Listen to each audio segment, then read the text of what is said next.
I find it impressive, and I don't mean this sarcastically, I find it impressive that everyone believes marriage is just feelings. It's just about feelings. It's just you like someone, they like you, so let's get the government involved. People actually believe this is what marriage is for. Amazing. Because if you just stop to think about it for 5 seconds, it makes absolutely no sense. And I've even brought this up to people online on Twitter. I've said just very simply, marriage is about function. It serves a purpose. It's not about feelings. And the response is more disgust and disbelief than acceptance or agreement. Genuinely, I don't understand how this is such a foreign concept to people. Marriage is about feelings. How can anyone believe this? Marriage is a human universal or cultural universal, whichever term you prefer, meaning every culture, even primitive ones, have practiced some form of marriage. And it's usually monogamous and permanent, unless someone in the marriage dies. And so when I tell people this fact as well, that marriage is practiced all across the world, all throughout history, they may accept that, but they still can't believe that it serves a purpose, that there's a function to it. Like, oh really? Even savages really like even savages put this much importance and emphasis on feelings? Sorry, I'm so amazed that people think marriage is about feelings. Just blows my mind every time I think about this or that I'm reminded of it. So, whether you accept it or not, there is a litany of things attached to sexual unions. Whether you like it or not, you know what? Let's start with the example of feelings. Feelings are involved, just in a lot of ways that you're not comfortable with. For example, jealousy. Yeah, people get jealous. Men and women both get jealous if the person they are sleeping with is sleeping with other people. Even when they pretend to be okay with it because they're progressive, even then, you can just see it in their eyes. It still bothers them. So jealousy is involved. There's a feelings for you. But also, men don't want to find out. Let's say they love a woman. Let's say a man loves a woman, wants to have kids with her, and then he finds out that the kids don't belong to him. Yeah, that's going to have an impact on his feelings.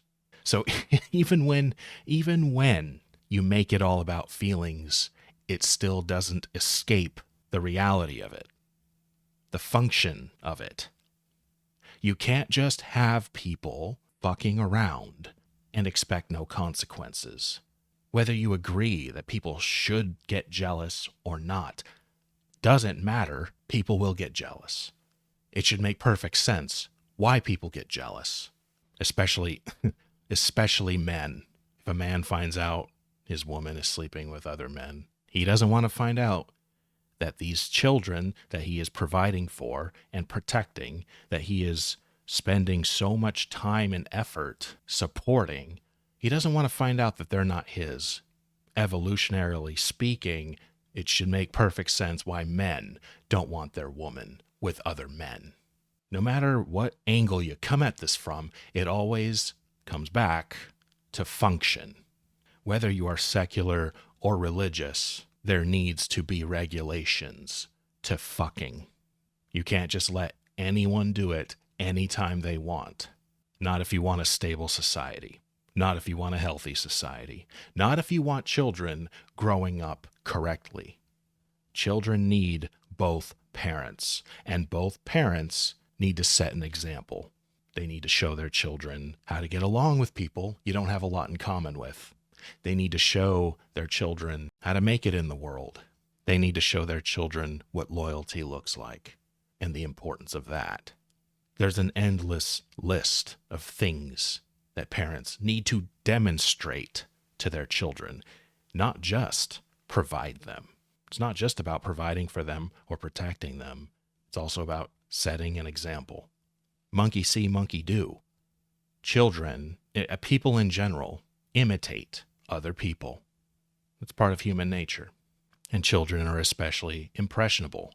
They will learn the most. They will imitate the most from those who raised them. Fucking leads to procreation. You can't just let anyone do it anytime with anyone. That is the core essence. That is the core essence of why marriage is a thing, of why it exists, why it's a human universal. And I touched on jealousy a bit. Let me expand on that ever so slightly. Pair bonding. Sex also leads to pair bonding. You should become more attached chemically and emotionally. We are social animals after all. You should become more attached to someone when you sleep with them. And women in particular evolved to be even more attached to those they sleep with. And that's why the more men a woman has been with, the less capable she is of pair bonding. The less capable she is of truly committing to any man. Like a strip of tape. You put it on a surface, rip it off. Guess what? It's less cohesive now. And now do it again, and do it again, do it again, do it again. Yeah, eventually that thing isn't going to stick to anything, won't it? The strength of its bond to anything weakens. A woman is far, far more likely to actually be loyal to you if you're the only man she's ever been with. Because sex is not just a physical act to women. With men, that can be the case. It often is. It's just about never the case with women. They evolved with sex coming with long-term consequences. Sex practically was a commitment to women throughout all of history and prehistory. Why? Because pregnancy. Duh. 9 months. 9 months she can't be in harm's way. 9 months she is physically, in a sense, disabled. Especially in the latter half of the pregnancy, she can't exactly run from danger, can she? She needs to be out of harm's way. She is carrying new life. And it's not just for the sake of that new life, it's also for the sake of her. Her fate is attached. Her fate is inextricably linked to that new life. Women evolved having the babies of men that they are impressed by because they think that man can protect them and provide for them when they are vulnerable. And they are and they are more vulnerable than men at all times, whether they're pregnant or not. But especially when they're pregnant, and especially after they're pregnant, even after they give birth, that child still needs to be protected. And if you try to counter anything I've been saying with, oh, that was back then, we have better technology now. Okay, well, first of all, women are still quite vulnerable when they are pregnant. That hasn't changed at all. You know, maybe there's like less risk of a lion or a bear attacking you, but you know, if you are in danger as a pregnant woman, you are still quite vulnerable. That didn't change at all. But anyway, it doesn't change the fact that babies are still themselves quite vulnerable. Being in a safer environment than 100,000 years ago doesn't mean that it's a completely safe environment. Babies, and anyone who's had a baby can tell you this. Babies are basically suicide machines. It's almost as if they are actively trying to hurt themselves. You still have to be extra careful with babies, even in our current modern age of all this technology. These dangers are still there. Women are still vulnerable when they're pregnant. Women are still vulnerable when they're not pregnant. Nothing has truly changed. We've just gotten a lot better at pretending and getting away with pretending that everything's changed. Almost nothing has changed. Oh, survival's not a concern anymore, is it? Yeah, how's rent going for most people when it's time to pay your $1,500 apartment bill?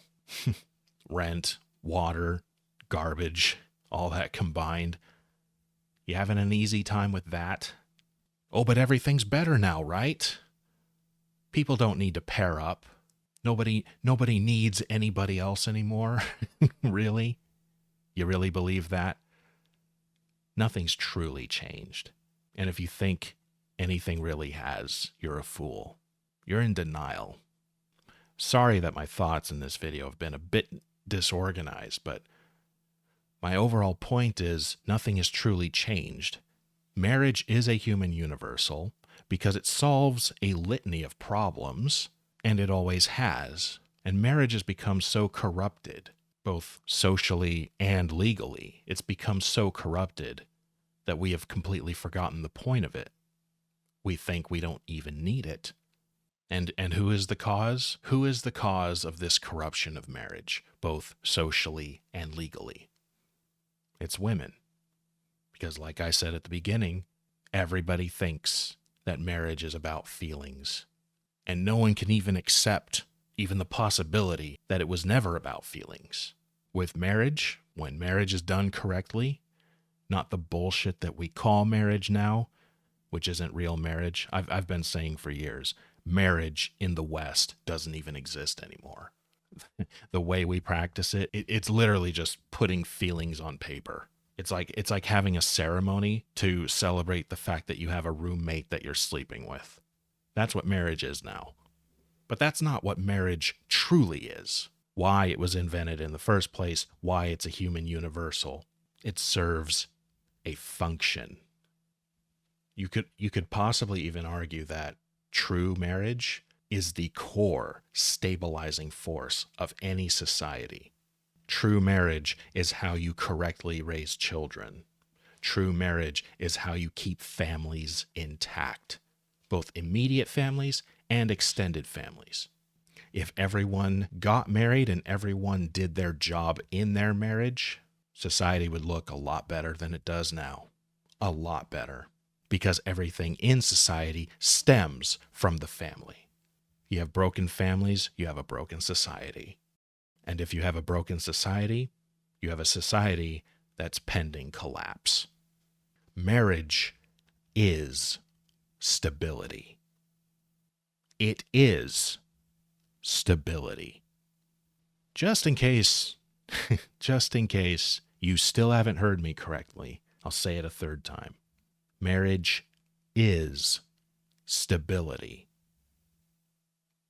It's not something you do to have stability, although it is, but that's not what it is. It is stability itself between two people who are, basically chemically becoming one person. And I'm speaking in completely secular terms here. I try to do that because if I only spoke in Christian theological terms, I would lose a lot of people. So I need to prove things that Christianity already knows and knows well. I need to prove them in a completely natural sense, which isn't a problem because, if the natural order disagrees with your faith, then maybe your faith is wrong. Christianity doesn't have a problem with this. But just to make sure I don't lose anybody, I speak in completely secular, naturalistic terms. Marriage is stability between two people who are pair bonding, chemically bonding, and procreating. You need people to make babies. You need those babies protected, provided for, and raised correctly. You need these things for a civilization. Not to mention immediate families help each other survive. Yes, even children can help you survive. Once they reach a certain age, yeah, they can help around the house, help around the property. Child labor laws have made, I won't get into that subject. We do a lot of stupid shit these days. That's all I'm going to say. Yeah, everyone's supposed to help each other. That's part of a functioning society. And marriage is the force that keeps that foundation intact. It is the foundation. It is the connective tissue. In Christianity, we call it becoming one flesh. And we believe that spiritually. True marriage is becoming one flesh. And both in a spiritual and natural sense, cheating on your spouse is a betrayal. a total betrayal. Giving the masses the means to destroy their marriage for literally any reason they want is one of the stupidest ideas in all of human history. It's basically legalizing betraying your own family.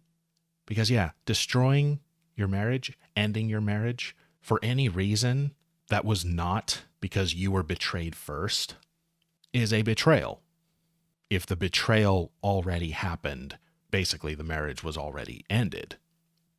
Giving the masses power, I mean, ultimately they never truly have power, but even this amount of power over their own lives was never a good idea. It was always a colossal mistake. You don't give the masses this much power over their own lives for the same reason parents shouldn't give their own children that much power over their own lives. Same principle. People don't know what they're doing, just like children don't know what they're doing, and women especially. Your spouse should be just as attached to you in every possible sense, including legally, as you are to your own body. Hence why it goes right back to becoming one flesh. Your spouse is getting old and you don't like it. Well, you're getting old too. But you can't exactly hop inside of a new body, can you? It should be the same thing with your spouse. You can't just get a new spouse because he or she is getting old. You should be stuck with your spouse just as much as you are stuck with your own body. Yes. Through thick and thin. Okay. I agree for the most part what people think of like in a typical list of wedding vows. I agree with those vows. I just strongly disagree that they're based on feelings. Oh, I'm going to love you through thick and thin. Fuck that. Support your spouse through thick and thin because it's your obligation. Don't base it on feelings. Do it because you must. It solves countless problems. That's the number one problem with tradition itself. It solves so many problems that it kind of blinds people to just how many problems it solves. I mean, that's kind of the nature of the universe. There's an infinite number of wrong answers and a very finite number of right answers. Marriage is a right answer, and it solves an infinite number of wrong answers. But yeah, when you're doing things correctly, you are just naturally, inevitably, kind of blind to how many things you're preventing or solving. So again, no matter what angle you come at this from, marriage solves countless problems that you or even I have never thought of. That's why it's a human universal, and that's why you can't corrupt it. But it has been corrupted by our matriarchal society. Women rule indirectly. I've long said that there's never been a matriarchal society. And on paper, that's true. But when women rule, it's indirectly. They're manipulators. They are manipulators. When they rule, it's always via controlling men. Men still take all the blame. Men still take all the risk. But who's really getting what they want? Women. So we do live in a matriarchal society, even if it's not on paper. This is what a matriarchal society would look like. It's not direct. It's not in your face. It's not most seats in Parliament or Congress being filled by women, although there's still, plenty of that going on. It's never going to be the majority. Women like to rule from the shadows, so they can do anything they want and get away with it. Like I said, men taking all the blame and the risk. We do live in a matriarchal society, and that's why marriage has been corrupted. When everything is about feelings, I think I said this in the previous video, when everything is about feelings, everything is more easily manipulated. Leave it up to women. Ask a woman what marriage is, and she can't help herself but define it as something to do with feelings. You like someone, and so you just want to spend your life with them. That's what women want marriage to be. because it means they have an excuse to get out of it if they're just simply not happy enough. It doesn't matter how many lives it destroys. If they're not happy, everyone has to suffer. Everyone else gets punished while the bitch does what makes her the happiest at everyone else's expense. Return marriage to what it was made for. Whether you are religious or not, I think I've more than proven it serves a purpose. It serves an irreplaceable purpose. Bring marriage back.